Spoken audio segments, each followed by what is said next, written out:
ladies who would like to be coaches, and especially, and this is just broad in all sports, because I've worked across a couple of sports. First things first is that you need to play the sport. It's an advantage if you've played the sport. It gives you an advantage in the sense that you understand the game better. And so when you now decide to do the coaching courses, the concepts are much more easier because you've played the game. You need to do all the coaching courses that are there. In basketball, we have coaching courses that are led by FIBA. Beyond that, as a coach, I think you need to read a lot.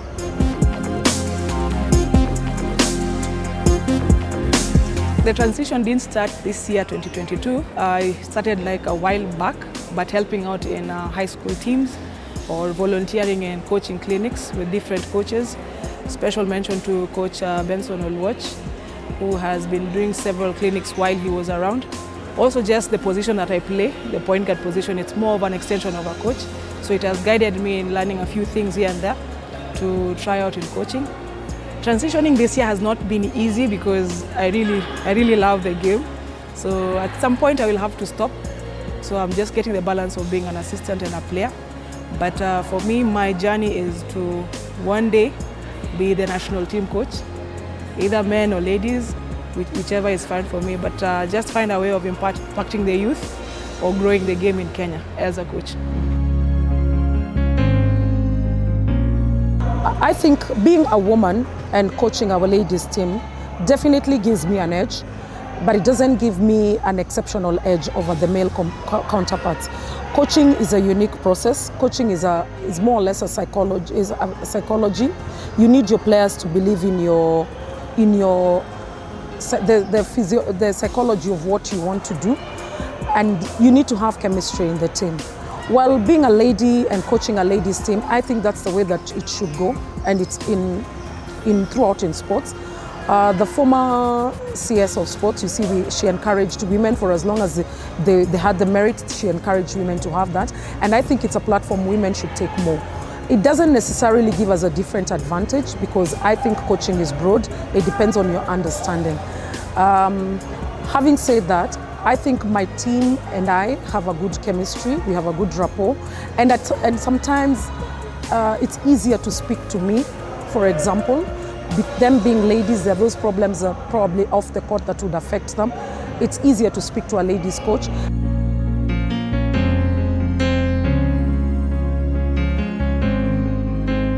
For me, I feel that the chemistry off the court helps build a stronger team, because once you have a good relation off the court, now when it comes to the court, and especially in a team sport like basketball, the chemistry helps a lot.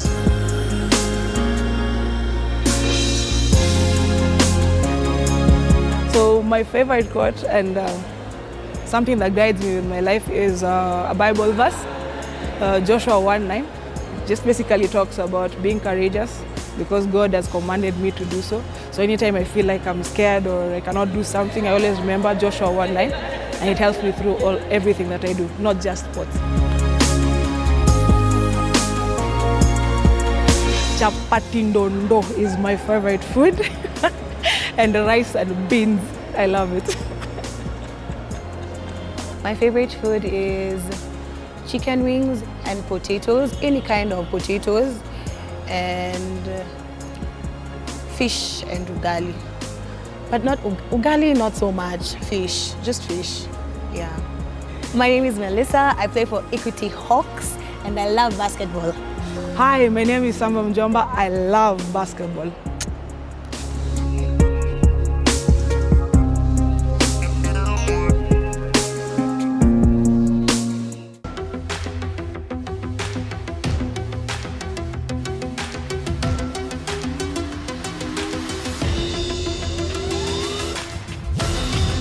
When I was young, my dad, kuna story ya maini chapia alijaribu kunipiga, nilitoka mbio, alinifukuza kunishika. Hata madhe, there's a time nilikuwa nenda kwa washroom, nikaangusha slippers kwa chora jua ushago ni pit latrine. So nimekami hivi bana madhe niuliza slippers iko wapi?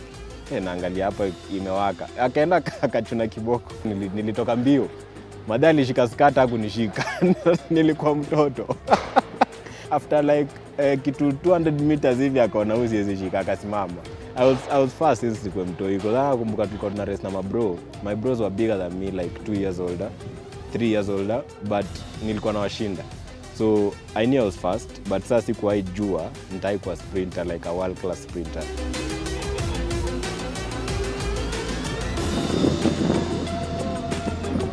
The sprinting journey began 6 years ago in 2016 when I was in campus. But before that I used to play rugby. I played rugby in high school and I was so good in rugby because they could just throw the ball on me on the wing and I just run and score the tries. So then I was called to join University of Nairobi, Chiromo campus. And then there, you know, University of Nairobi have a very good rugby team, Mean Machine. So I tried Mean Machine, but the Kenya Cup League is tough. I met some guy called Collins Mula who was a sprinter before, and he said, "You're too fast for the people in this field. Should you try maybe athletics?" And then I was like, there's no athletics in Kenya. I've never heard of 100 meters in Kenya, but he told me to go and download the Athletics Kenya calendar. So that's what I did. And then I saw the events coming up, and the first event was in Mumias Sports Complex in Western. So that's how now I just booked my bus. So at the field that morning, and I was seeing guys coming in, people from prisons coming in from their buses, and they're really dressed up like international sprinters, and I'm there with my rugby short. So it was terrifying a bit, but I told myself, you can't come from Nairobi to here and you're coming to chicken out here. So when we went to the start, I ran so well. I won the event and I beat all the guys. So I told myself, now this is the start. I was saying hawajui pale Manyala alitoka, but it's been a journey. It's been a 5-year journey before I started breaking records. Science says that it takes 4-year cycle for a sprinter to mature the muscles. I've been training consistently from Monday to Saturday. I've been waking up so early. I've been doing a lot of things, gym, hill walks. In 2019 is when I started breaking records, and we were in the 10 main trials for a team being selected to go to Japan for the World Relays, and there was 100 meters. So I ran 10.14, but it was wind aided. The wind was plus 2.8. That was the first record I broke. So coming into 2021 last year, I started off by breaking the national record, 10.11. Again, it was a bit wind aided. So again, I said that's fine. So we went to Nigeria. That was the first legit record I broke. I ran 10.01, and that was the Olympic qualification. And then I won at the event again. I ran 10.05. Those are very fast time.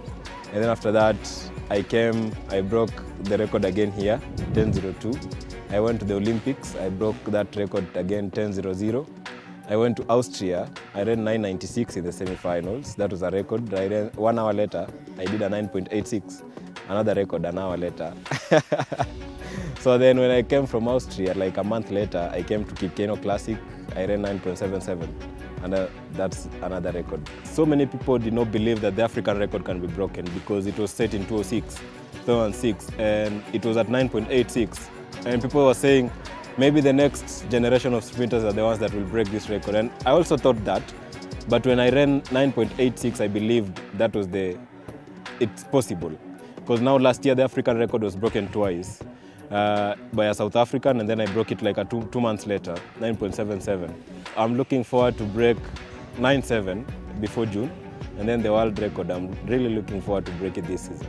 Everything is set for me to break that record, because there are so many competitions now lined up for me. Last year I never had the competition. I got the competitions toward the end of the season.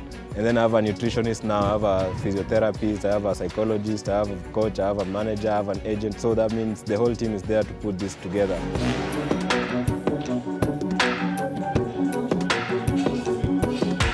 You know, my mom sends me food from home, so that means sina shida in Nairobi.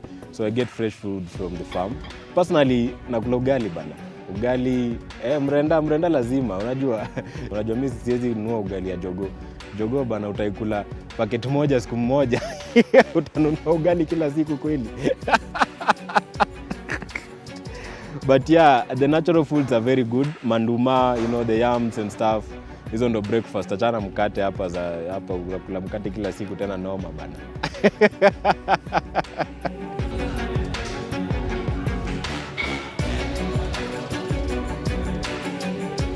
My main value that I keep is to remain humble and hungry. Ile design, you've achieved what you've achieved, but you still want to achieve more. So I want to create more memories. So for me to create more memories is to work hard and to just stay humble. So I always try to advise athletes to remain humble, to remain simple. I want to leave a legacy. I want people to look up to me and say it can be done. Like right now, I'm encouraging so many athletes. I want to build a sports complex that includes even the indoor track so that we can incorporate. There's so many talent in Kenya. There are so many people who can run.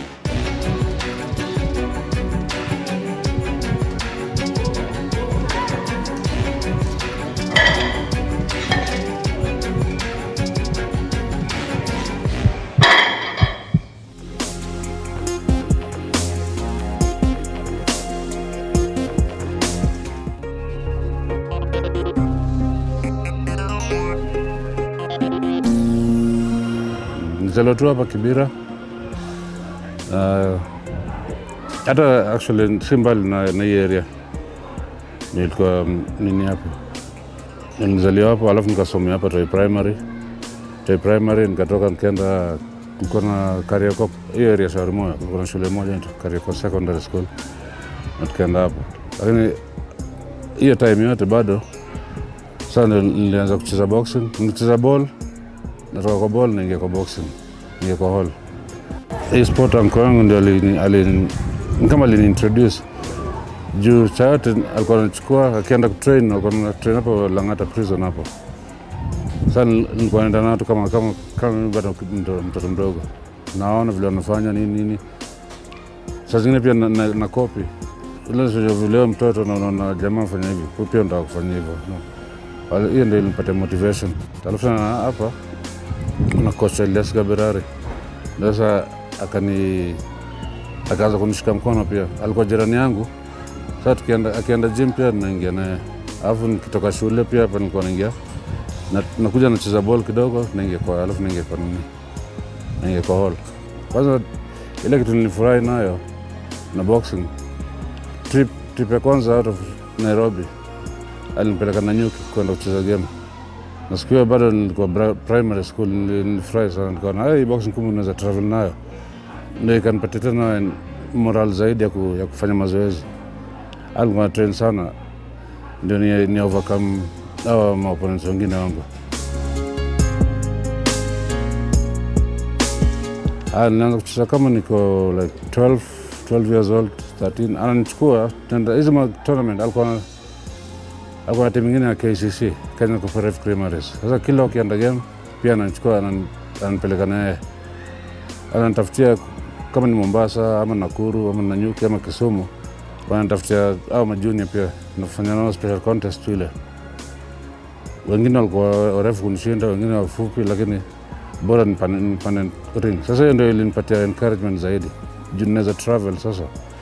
Na nakuja mtaani hapa, jamaa wangu mtaani ananiuliza, umetoka wapi? Sasa tumetoka Nanyuki leo.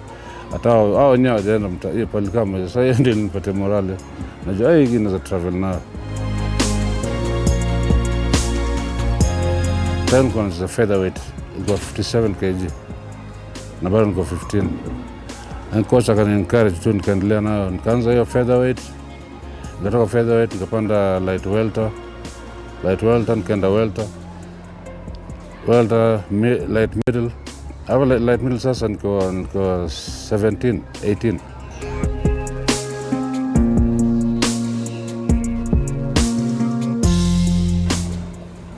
Nikaingia national team at light middle hapa.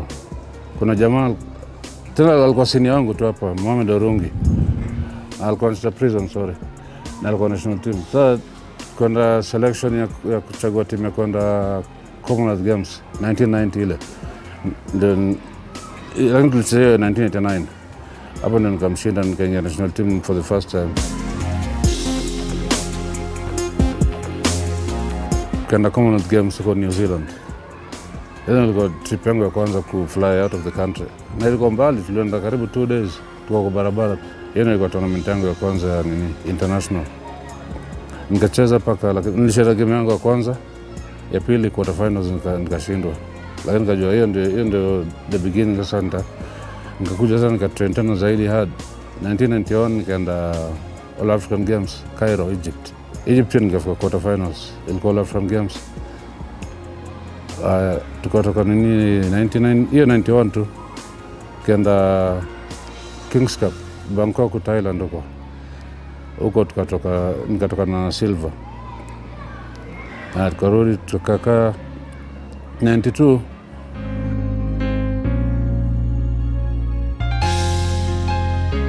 Uh, 93 hapo tukaanza Eastern Central, ilikuwa hapa Namibia.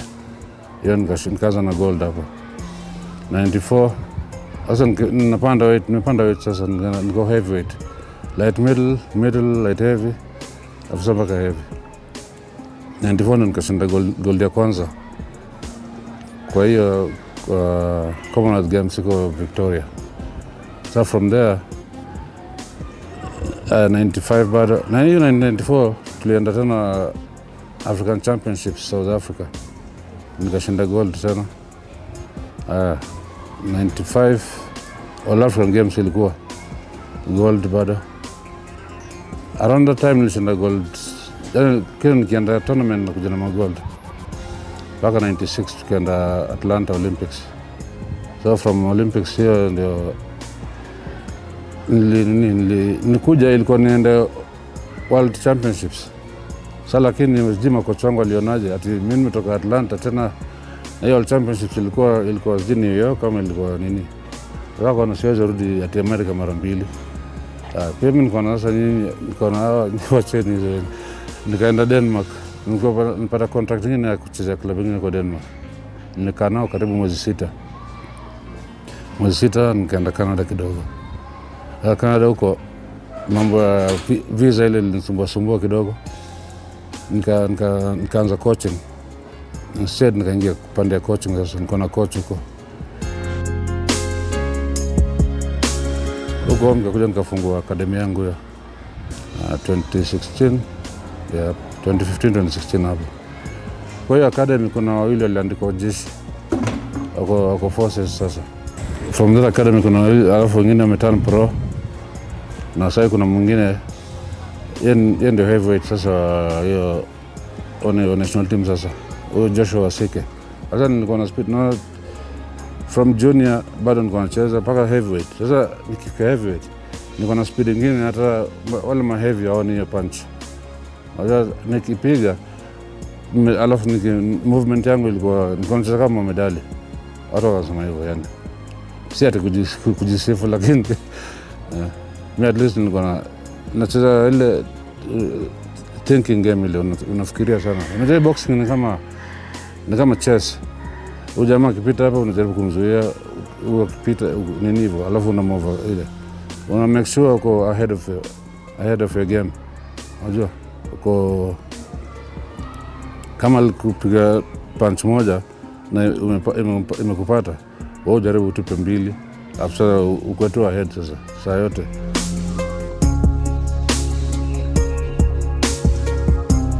Nikaamka asubuhi saa 10, nimeenda road, nikarudi. Sasa hata watu wengine hawajui mrudi 5 bado giza. Siku hizo life ilikuwa si mbaya sana hiyo ya uwizi. Unakimbia saa 10, by 5 umerudi, umeingia kwa nyumba tena. Watu wanatoka umetoka tu kwa nyumba. Kumbe ulishazaza ile dini yako.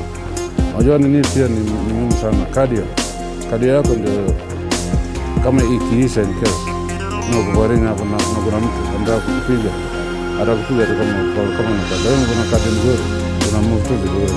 Alafu pia kuna huyo mkibo huyo ndio sana nilikuwa nataka kukutana lakini hatukupata.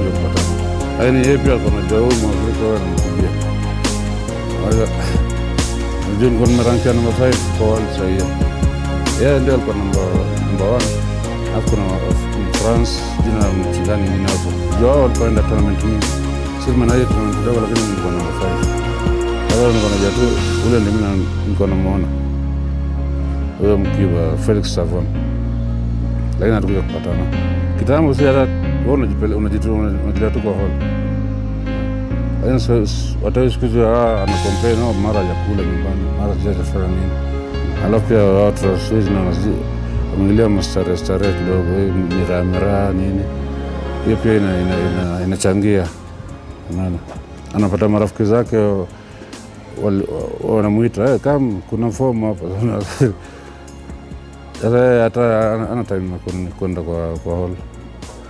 Paka wewe mwenyewe kama nilikuwa na nafasi ya kubadilisha, ningeanza juniors unapatia exposure mingi. Unawapeleka tournament manini, yani una encourage wa stick kwa sport. Sasa hao ndo baadaye watakuwa the future champions. Hiyo ya kwanza ile nilifanya kwa proud sana ni hiyo, nilishinda, nilikuwa 21 years old, nikamshinda huyo Scottish, na alikuwa mkubwa kunishinda hata, lakini ile technique nilitumia na nini ikanisaidia na speed ile.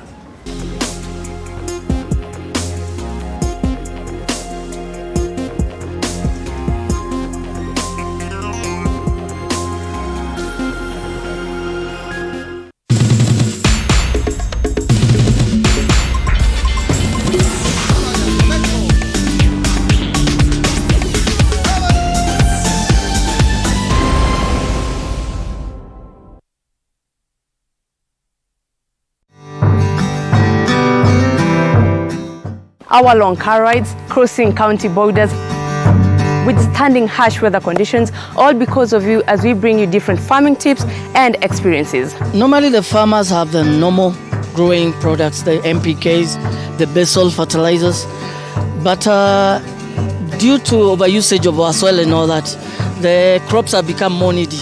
Did you know that spinach, the normal spinach, has a lot of acid than even sukuma wiki? We bring you the stories of different farmers who've brought biodiversity to life by telling the stories of their farms and giving their experiences. I mix the top soil with enough manure and DAP. So after that I take my plants as it is in that pot. I plant it as it is. Every Sunday at 6:30 p.m.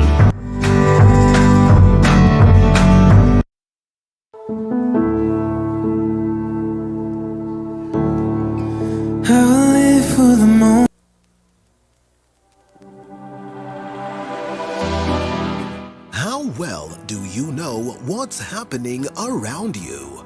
Morning Cafe with heated political debates. Baraza la Siasa. Hiyo kitu azungumzie, angalie hali ya maisha ya watu. Informative health discussions. Business, farming. Tasty Wednesday, Fitness Thursday, and Feel Good Friday with amazing DJs, celebs, waimbaji, kuna comedians, alafu kuna wajinga, and music bands every Monday to Friday from 6 a.m. to 9 a.m.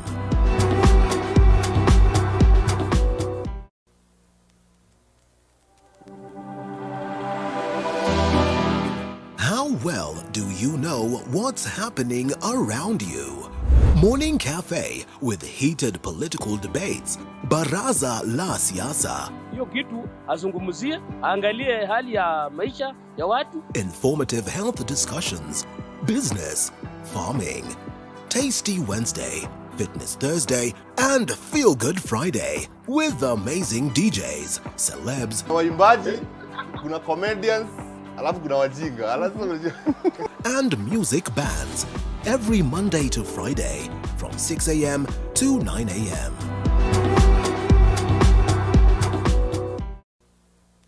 Udemu niingilia sijafurahia juu ya nini? Maviatu. So niliingia wadhi, nilichangamka nikanunua mashu.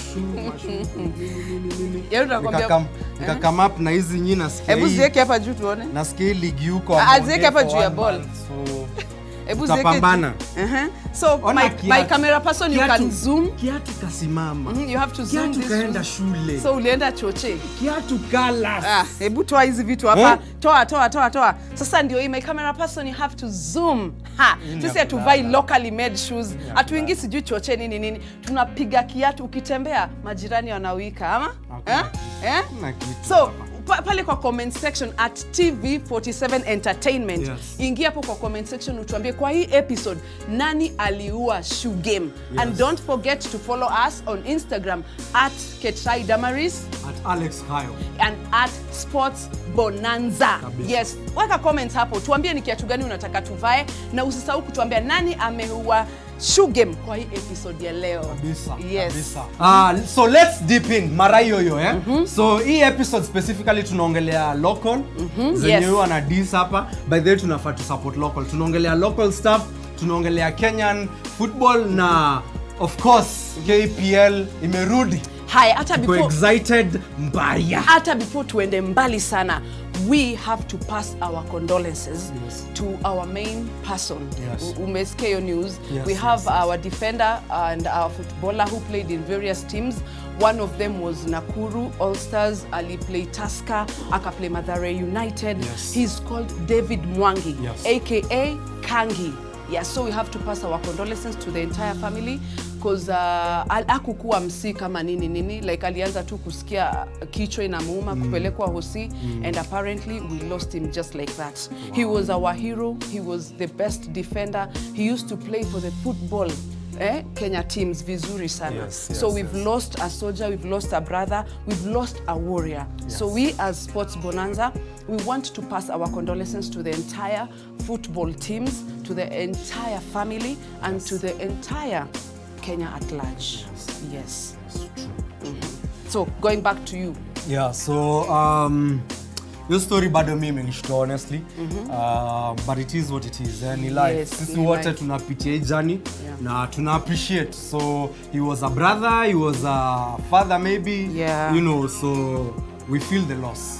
Na tuko na nyinyi kwa maombi, kwa kila kitu tuko na nyinyi. So aside from that, let's get back to local football. Yes. KPL. The return of Kenya Premier League. Sijui kama maplayer wamenona, sijui kama walikuwa na train, sijui mnyi mnaonaje. Juu by the holiday by the imekuwa refu sana. Muka nipeo holiday by the leo tambi mimi. Awe hata hii umepewa tu 2 months na ndio imefika hapa. Sasa na ukipewa hata 6 months tutaongelelea nini? Watu watakuwa na ku-confuse. So it's interesting that especially with the entrance of the new CS, Honorable Ababu Namwamba, who is not a new person in the docket. Ni mtu amekuwa hapo before, lakini hakuweza kurun your office vizuri. Time ilikuwa short. Mambo mengi, masaa machache. Yes, but first and foremost, I'd like to congratulate Honorable Ababu Namwamba for the job well done. Unajua si rahisi kuingia pale alafu kuwe vetted nini, and then apparently ama uchukuliwe. You see, like they find you the right person for that seat. So Mr. Honorable Ababu Namwamba, congratulations for the new position ya CS. Yes, and I believe in you. So wacha nikuulize kitu moja. Ndio tuko excited, ofisi iko na mtu at least, pale kuna salary of course, but my question is what do you think Honorable Namwamba will do so different yenye hatujaona? Unajua ni kama uni mse amekuwa kwa ile seat. Sawa. Wacha tuseme ni ex wako for instance. Ex wako umemdate 1 year. Akarudi. Akasema acheki dama. Mimi nipatie tu 5 tena. 5 tu. Nitaanza kazi ile siku utanipatia wax. Sio wax mnafikiria? Ni wax ya kujenga Kenya. Sawa. So anyway, so unaweza mkubali. Na ni nini hii mpya yenye ex wako atakamkufanya yenye hakufanya ile time ulikuwa na wewe? Like mimi kwanza kitu naweza sema ni you are taking this thing too personal. Like Ababu Namwamba, you cannot compare him with your exes. Una get like ayuko kwa ligi ya ma exes kuna watu wenye unaweka hapo, and then this guy he was a minister of sports. So this position yenye amepata as CS, it's new position. Una get? Now this is how my question comes in. Ndio alikuwa minister of sports. We all know that. Yes. Alifanya nini hiyo time mpaka saa hii ana deserve his slot tena, na tuna create expectations, tuna expect ata raise standards za Kenyan league. So alikuwa kwa hiyo ofisi tayari. So alidu nini? alidu nini yenye sasa tunaweza sema based on that umse atatupeleka mbele, alidu nini, maybe tuambie. So kitu nilikuwa nakwambia ni he pushed for the Sports Act. Unaget to be enacted, and it's not something very easy that people can do. Unaget, and he had a very short period of time. So saizi vile ameingia, we believe in him, unaona, because at least he had a vision. Alikuwa na kitu alikuwa anataka kufanya, but because of time and because of everything he could not accomplish it, unaona. But right now ju ako kwa hiyo position, ama ju say ako kwa better position, he has the vision of where to take sports in Kenya pali. Anaweza. So kitu kama hiyo ni alifanya in 2013. Saizi amepewa hii docket. There's much expected from him. He's a young guy, of course, he's very vibrant. And of course hatutaki tu vitu zikwe run pale kwa ofisi. Tunataka aingie mashinani, aingie Kibich aone venye kuna talent, aingie Kakamega aone venye Waluya wanamza mpira. Unajua, tunataka aweze kuhandle kitu more on the ground than kuweka two rules pale kwa ofisi. We will really appreciate such stances, So aliingia kwa ofisi na mimi niliwatch interview yake.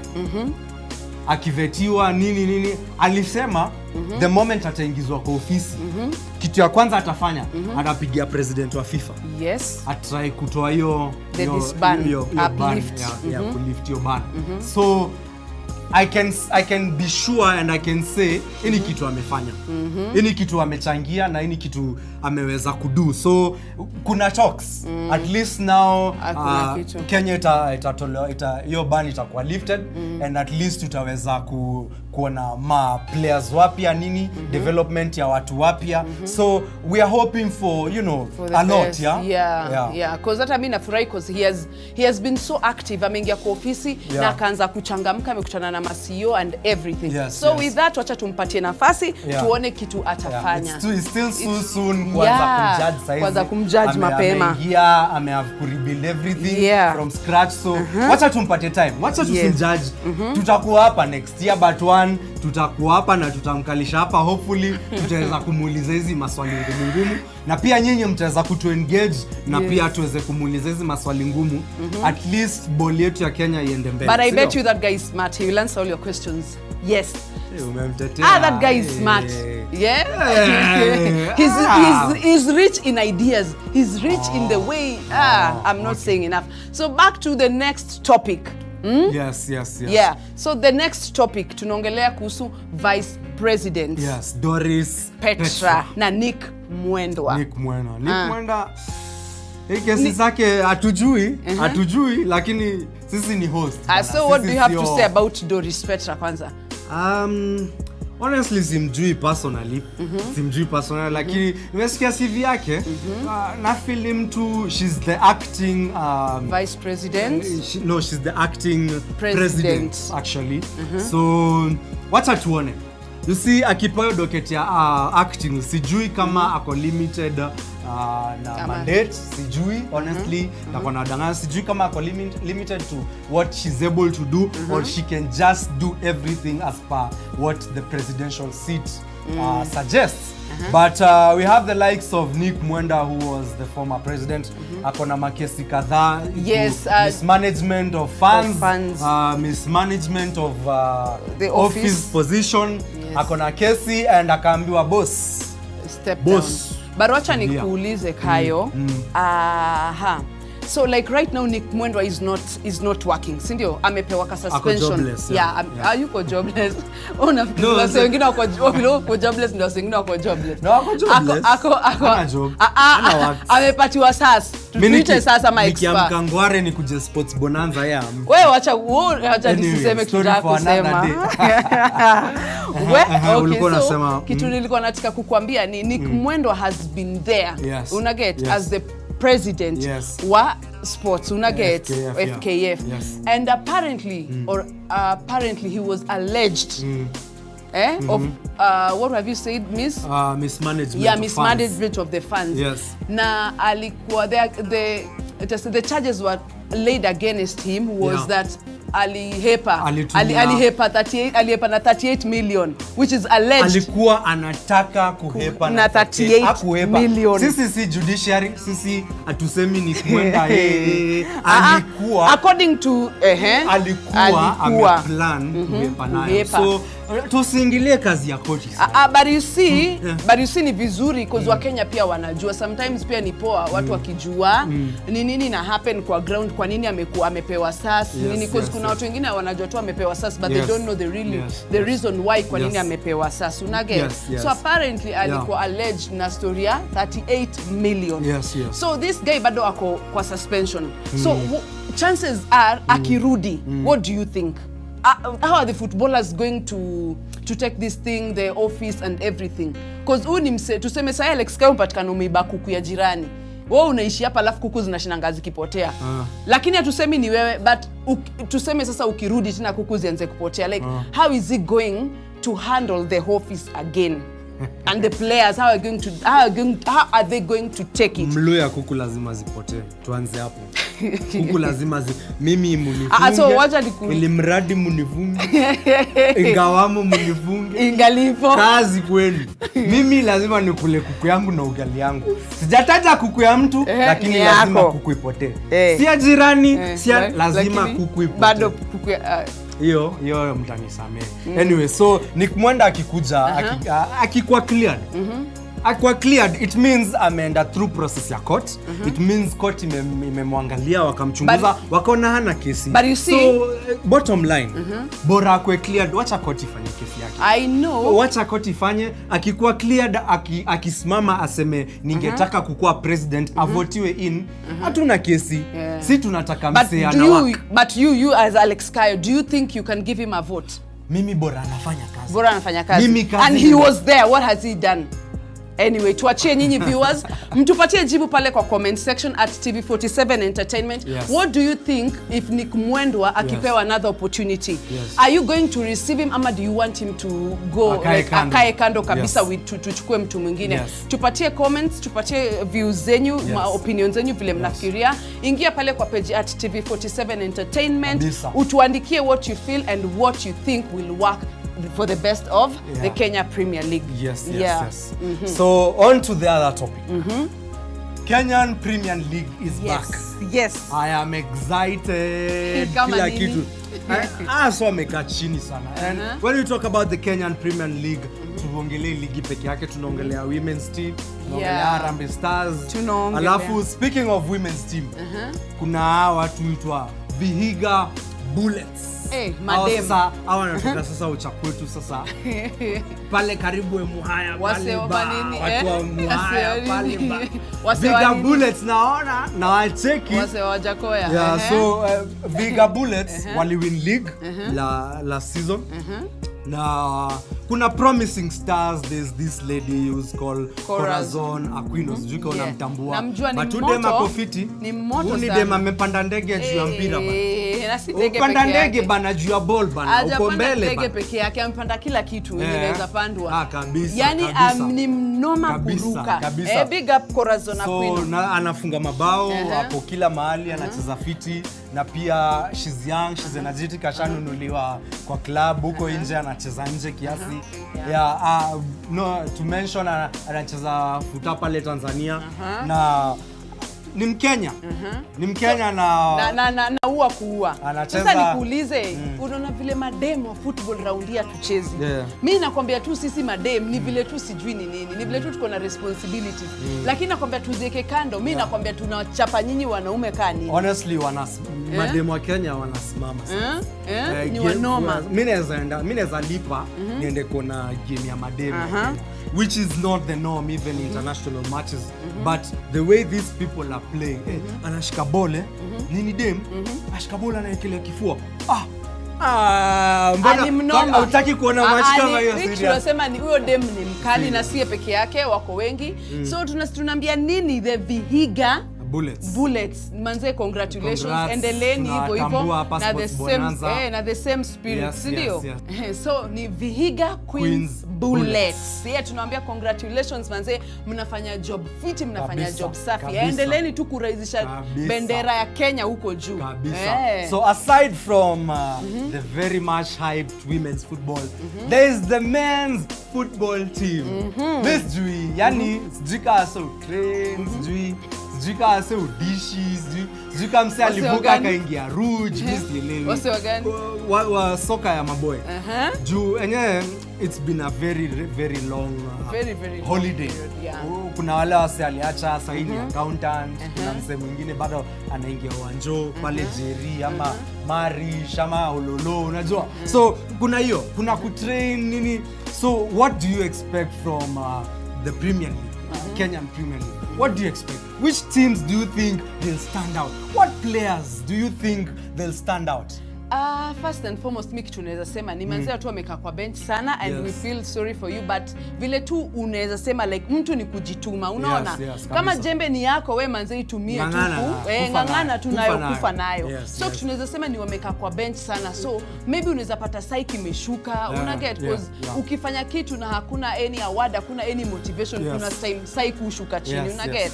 So sahi tunangoja kuona how they will perform kwa KPL, unaona, kwa Kenya Premier League vile wata perform because wamekuwa chini sana. Alafu pia sahi like hatujapata any sponsors coming on board yet, so we hope by the time Premier League inaanza at least kuna ma sponsors wenye watakam through wasaidia.